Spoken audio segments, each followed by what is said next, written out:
افلاطون ایک مشہور فلسفی تھا۔ اس نے اپنے دربار میں قابل اور دانا لوگوں کو مدعو کیا۔ ان میں سے ایک شخص ڈیوجانس کلبی تھا۔ یہ شخص عجز کا پیکر تھا۔ ہمیشہ ایک صندوق نما گاڑی میں پھرتا، جہاں رات ہوتی اسی گاڑی میں سو جاتا۔ اس کا خیال تھا کہ انسان کو زمان و مکان کی قید سے آزاد رہنا چاہیے، ورنہ وہ اپنے اصل جوہر سے محروم ہو جاتا ہے۔ چنانچہ ایسے آزاد منش اور عجز کے پیکر شخص نے افلاطون کے دربار میں آ کر اپنے گندے پاؤں افلاطون کے دربار کے قیمتی قالینوں سے رگڑنا شروع کر دیے۔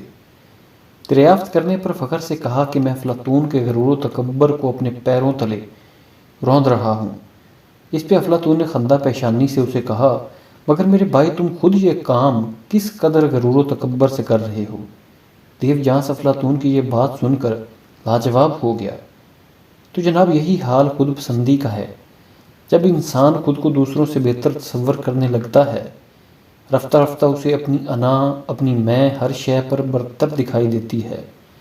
نتیجتاً جہاں اسے جھکنا ہوتا ہے وہاں وہ ٹوٹ جاتا ہے یا توڑ دیتا ہے، مگر جھکتا نہیں، جبکہ ہمیں حکم یہ ہے کہ جھک جانے میں عافیت ہے، خاص کر جہاں غلطی آپ کی ہو۔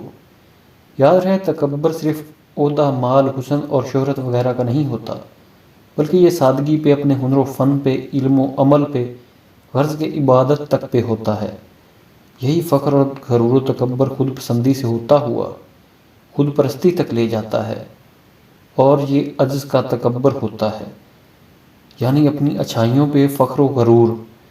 یعنی آپ جب اپنی انا میں یہ بھول جائیں کہ خود پسندی کا نعرہ لگانا اشرف المخلوقات کا نہیں بلکہ شیطان کا وتیرہ ہے۔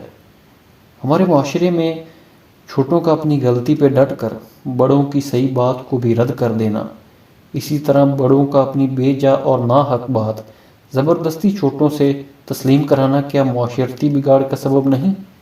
اپنی غلطی ہوتے ہوئے بھی عدم برداشت کا مظاہرہ کرنا کیا بہترین معاشرے کی راہ میں رکاوٹ نہیں؟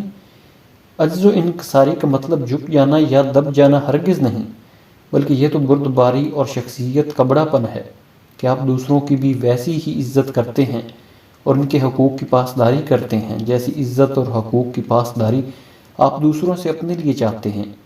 ایک ایسے ہی مثالی معاشرے کی ہمیں اشد ضرورت ہے، جہاں حقوق و فرائض کی ادائیگی کا توازن ہمیشہ قائم رہے، اور انسان صرف آسمان کے دروازے کھولنے چاند پر نہ پہنچے، بلکہ دل کے دروازے پر پڑے تالے کھول کر ایک بہترین انسان بنے اور ایک بہترین معاشرتی کردار ادا کرے۔